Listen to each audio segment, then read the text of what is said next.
Buongiorno a tutti, quest'oggi facciamo una ricetta particolarmente veloce, non sicuramente complicata, ma non per tutti i gusti sicuramente, perché parliamo di barbabietola. Allora, piccola premessa, in questo caso usiamo una barbabietola precotta perché non abbiamo trovato la barbabietola cruda. Quindi se la trovate usate barbabietola cruda perché è prediletta, ha un sapore meno invasivo, ok? E secondo me è molto più gustosa. Allora veniamo subito alla ricetta perché mia moglie dice che sono prolisso, quindi veniamo subito alla ricetta. Allora, che cosa abbiamo? Abbiamo risotto, un formaggio fresco, la Philadelphia può essere, ma a me non fa impazzire. Cercate magari qualche altro formaggio fresco. In questo caso è un formaggio simile alla Philadelphia, ma è molto più neutro e leggero. Quindi vedete voi che cosa trovare. Vi faccio vedere la consistenza. Vedete, è tipo cremoso, ok? Spalmabile, sì. Spalmabile, e io lo chiamo cremoso.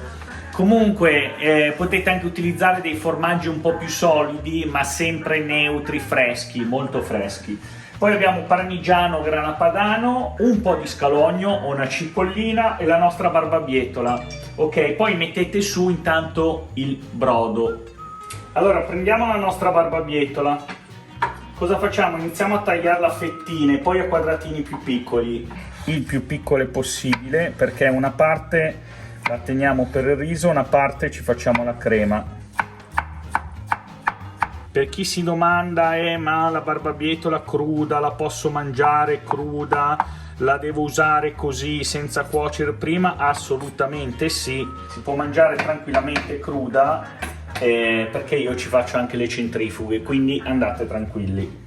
Allora, per chi volesse utilizzare magari la barbabietola avanzata o avanza la crema, ci sono altre due ricette sul canale. Una sono degli spaghetti integrali con barbabietola e ricotta fresca, se non ricordo male, e un altro sono un merluzzo con una crema di barbabietola e patate che è fantastico. Quindi andate a vederlo, vi lascio il link in descrizione.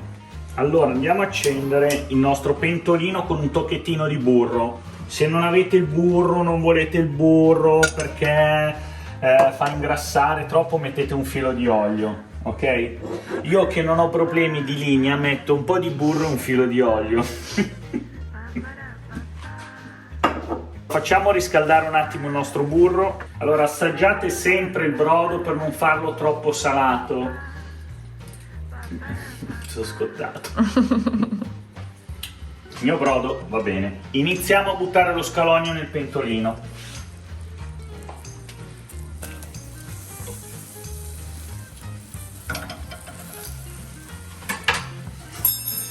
Lo facciamo dorare.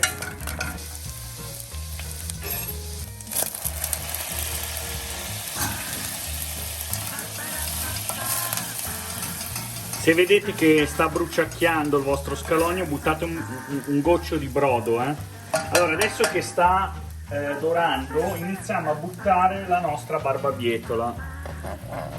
Cruda o precotta, quello che avete.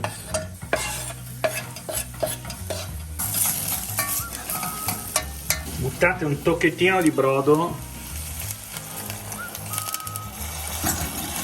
La fate cuocere 5 minuti, fate evaporare il brodo e poi butteremo il risotto che praticamente asciugherà completamente il residuo di brodo e andremo a tostarlo all'interno del nostro pentolino. Allora, per chi vuole una macinata di pepe nero, io lo consiglio. A chi non piace non mettetelo, però per me un tocchettino di pepe nero è la morte sicura. Allora, dopo che abbiamo cotto la nostra barbabietola per circa 5-10 minuti, abbiamo asciugato il brodo, la metà la mettiamo in un contenitore per mini pinner.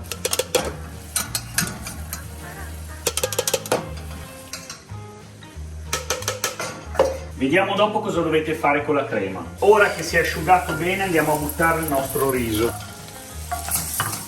Vedete come si è asciugato? Allora facciamo tostare un attimino il riso, quei 2 minutini, ok? Una volta che è tostato lo andiamo a sfumare con il vino. Allora, io userò un rosso perché primo mi piace perché è dello stesso colore della barbabietola e ci sta molto bene. Secondo, se non avete un rosso già aperto come ce l'ho io, potete usare anche un bianco ovviamente, o uno spumante o un rosé, ok? Provatelo perché hanno sfumature diverse. Quindi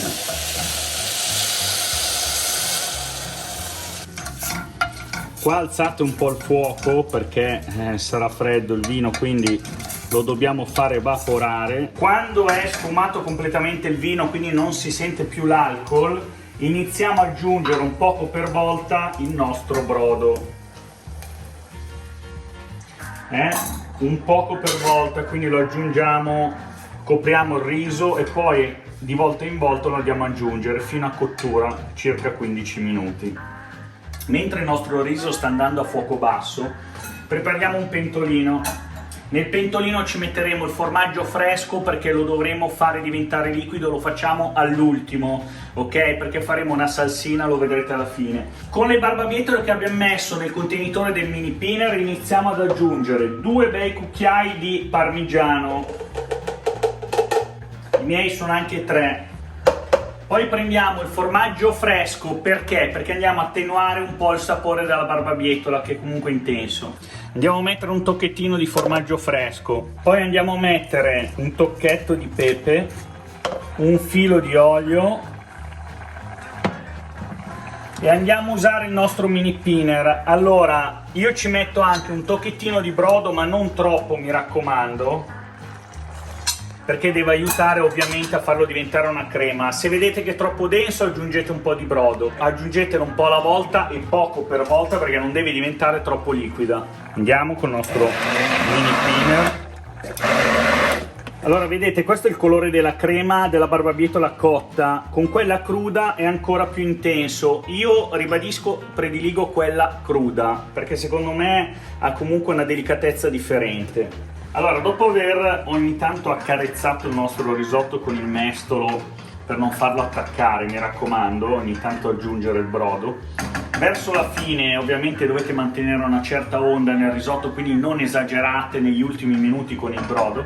Andiamo a fare la nostra salsa di formaggio fresco, quindi la mettiamo in un pentolino, 2 cucchiai del nostro formaggio fresco, accendiamo il pentolino e lo mettiamo sul minimo. Allora aggiungo proprio una punta di acqua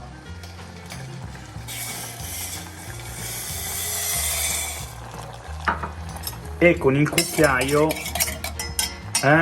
mescolo un attimino il mio formaggio.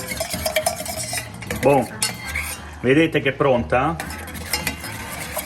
Non lasciatela troppo sul fuoco perché ovviamente addenserà, quindi quando vedete che o inizia a sobbollire o si addensa troppo, spegnete il fuoco e la mettete da parte perché siamo già in cottura. Eccola qua la sveglia. Allora sta sobbollendo, spegniamo la nostra salsina, la mettiamo da parte, andiamo a assaggiare il nostro risotto. È pronto. Allora lo facciamo riposare un minutino. Allora aggiungiamo tocchettino di burro, un cucchiaio ma anche 2 di parmigiano. Iniziamo ad aggiungere la nostra crema. Allora 1, 2, per ora facciamo 3 cucchiai di crema. Iniziamo a mantecare.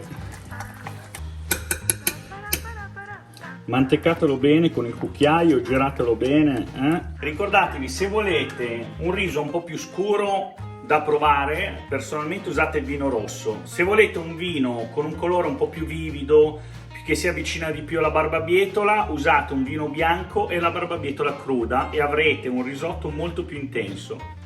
Andiamo a impiattare.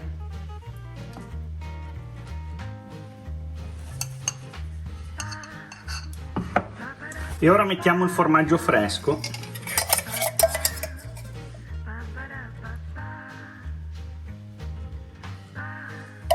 Allora, perfetto, il nostro riso con la barbabietola e un tocco di formaggio fresco alla fine per mantecare il risotto è pronto. È veramente fantastico, provatelo, e lo consiglio anche a chi non piace la barbabietola come mia moglie, perché poi lo ha apprezzato col tempo. Quindi consiglio, provate questo risotto alla barbabietola, iscrivetevi al canale, ricordatevi di mettere e attivare la campanella, e se avete commenti o domande scrivetemi senza problemi. Ciao a tutti e visitate anche il mio canale Instagram. Ciao! Pa, pa, pa, pa, pa, pa, pa, pa, pa, pa.